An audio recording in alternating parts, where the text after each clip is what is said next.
ஒரு Japanese Korean ஸ்டைல்ல ஒரு தமிழ் படம் தமிழ் சினிமாவில் வந்திருக்கு.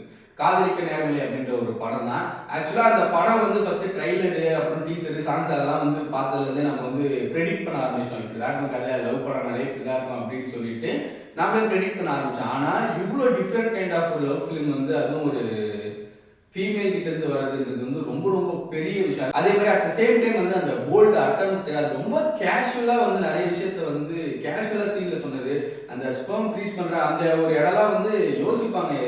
அது இல்லாமல் ஹீரோ ஒத்துக்கிறதுக்கும் யோசிக்கணும். அது வந்து ஈஸியா டப்பான்னு அந்த மாதிரி வெடியா போகுது ஒரு சீனும் அப்படின்ற மாதிரி சொல்லணும். உண்மையிலே சூப்பரான ஒரு படம். தமிழ் சினிமாவுக்கு ஒரு ட்ரெண்ட் செட்டிங்கா அமையக்கூடிய ஒரு படம், ஒரு பாத் பிரேக்கிங்கான ஒரு படம், அட் சேம் டைம் பயங்கரமான ஒரு போல்டு அட்டம்ப்ட் எடுக்கக்கூடிய ஒரு படம். நிறைய பேருக்கு ஒரு இன்ஸ்பிரேஷனலா இந்த லவ் ஃபிலிம் வந்து நம்ம எப்படியும் வந்து இந்த விதமும் வந்து சொல்லலாம் அப்படின்னு சொல்லிட்டு கூட ஒரு ட்ரெண்ட் செட்டிங்காக அமையும் அப்படின்றதுல வந்து ஒரு நோ எப்படி சொல்ற கேள்வியே இல்லை அப்படின்ற மாதிரி சொல்லலாம். உண்மையிலே பயங்கரமான ஒரு படம் தான் காதலிக்க நேரங்களே. ஒரு மாதிரி நம்மளுக்கு வந்து என்னடா இது ஸ்க்ரீன்ல என்னடா நடக்குது என்னடா அப்படின்ற ஒரு ஃபீல் தான் வருது. இந்த மாதிரி படம் எப்படி யோசிக்க முடியும், யோசிச்சா கூட எப்படி ப்ரொடியூசர் ஒத்துப்பாங்க, ப்ரொடியூசர் ஒத்துக்கிட்டா கூட எப்படி எடுக்குது, ஆக்டர்ஸ் எப்படி ஒத்துப்பாங்கன்னு சொல்லிட்டு அவ்வளோ கேள்விகள் வரும்.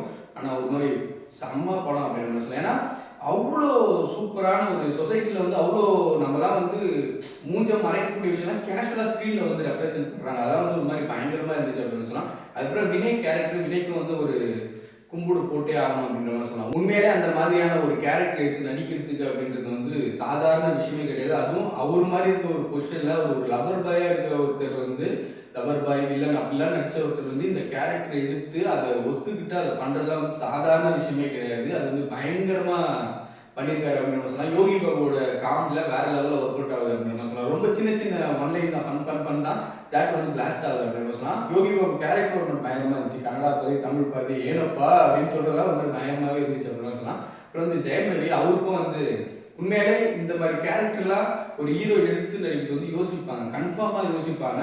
அதுவும் வந்து நித்யா மேனன் கேரக்டர் வந்து இவரோட ஒரு ஸ்டேஜ் வந்து மேலே போகுது, அது வந்து ஆக்சுவலாக தெரியுது. அப்படி இன்னும் அவர் அக்செப்ட் பண்ணி அவரோட கேரக்டர் ரொம்ப சிம்பிளாக சின்ன சின்ன ரியாக்ஷன், சின்ன சின்ன எமோஷன் வந்து சூப்பராக டெலிவர் பண்ணி எமோட் பண்ணலாம் வந்து ஒரு பயங்கரமாக இருந்துச்சு. அப்புறம் last but not least Nithya Menon யாருங்க அவங்க உண்மையிலே இந்த நடிப்பு அரக்கிலாம் வந்து சொல்லுவாங்க.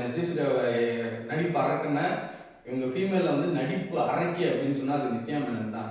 அது எல்லாமே எமோஷன்லாம் சின்ன சின்ன எமோஷன், சின்ன சின்ன ரியாக்ஷன் அதெல்லாம் வந்து ரொம்ப அப்படியே இப்படி கொடுப்பம்பா அப்படின்ற லெவலில் வந்து பயங்கரமாக கொடுத்துருக்காங்க. அப்புறம் வந்து அந்த சின்ன பையன் வந்து நடிச்சிருப்பான். அவனும் வந்து வேற லெவலில் நித்யா மேனன் அப்படியே வந்து ஓஷாடை பண்ணி அப்படியே அதே ரியாக்ஷன் அதே மாதிரி பார்க்குறது அதே மாதிரி பேசுறது அதெல்லாம் வந்து சூப்பராக ஒர்க் பண்ணியிருந்தாங்க அப்படின்னு மாதிரி சொன்னால். அதுக்கப்புறமா என் தலைவர் ஏஆர் ரஹ்மான் அதை வந்து கேஷுவலாக வந்து டெலிவர் பண்ணுறாரு. அவுட்ஸ்டாண்டிங்கான ஒரு பிஜிஎம் வந்து ரொம்ப கேஷுவலாக டெலிவர் பண்ணுறாரு. அதெல்லாம் வந்து வேற லெவலில் இருந்துச்சு.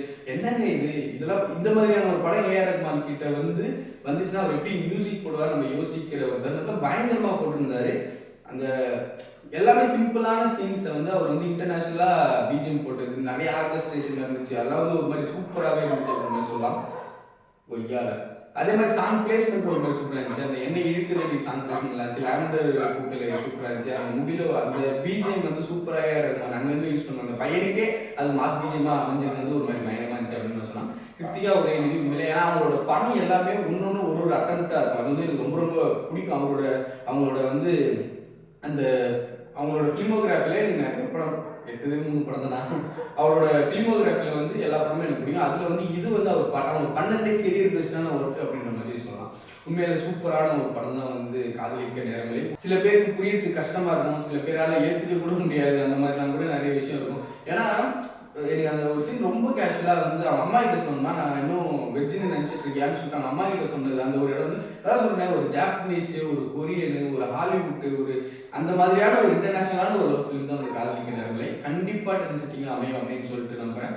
உண்மையிலே சூப்பரான படம். தமிழ் சினிமாவுக்கு இந்த மாதிரியான புது புது attempt at the same time போல்டான ஒரு அட்டம்ப்ட் வந்து சான்ஸே கிடையாது. அதே மாதிரி இன்னொரு ஒரு குட்டி சீன் படம் ரொம்ப பிடிச்சிருந்துச்சு. குட்டி சீன் வந்து ஒரு மாதிரி சூப்பராக இருக்கு. ஏன்னா இவங்களுக்கும் ஜெயம் ரவிக்கும் நித்யா மேனனுக்கும் லவ் வர ஸ்டேஜில் வந்து எக்ஸ் வந்து அவனை பற்றி சொல்லுவாங்க. லவ்ல இருந்தா எப்படி இருக்குன்னு எனக்கு எதுவும் தெரியும்னு சொல்லுவாங்க. அந்த ஒரு இடம் வந்து ஒரு மாதிரி புதுசாக சூப்பராக இருந்துச்சு. பரவாயில்ல சூப்பராக இருக்கு. ஏன்னா எப்பவுமே எக்ஸ்னா வந்து கோடி கீடி அப்படின்னு சொல்லுவாங்க. எக்ஸே அவன் வீட்டில் தங்கி ஐயோ படம் தான் சொல்கிறேன் கதெல்லாம் இந்த மாதிரி ஒரு மாதிரி பயங்கரம் வச்சு சூப்பராக இருந்துச்சு அப்படின்னு நம்ம சொல்லலாம். காதலிக்க நேரமே மஸ்ட் வாட்ச் அப்படின்ற மாதிரி சொல்லலாம்.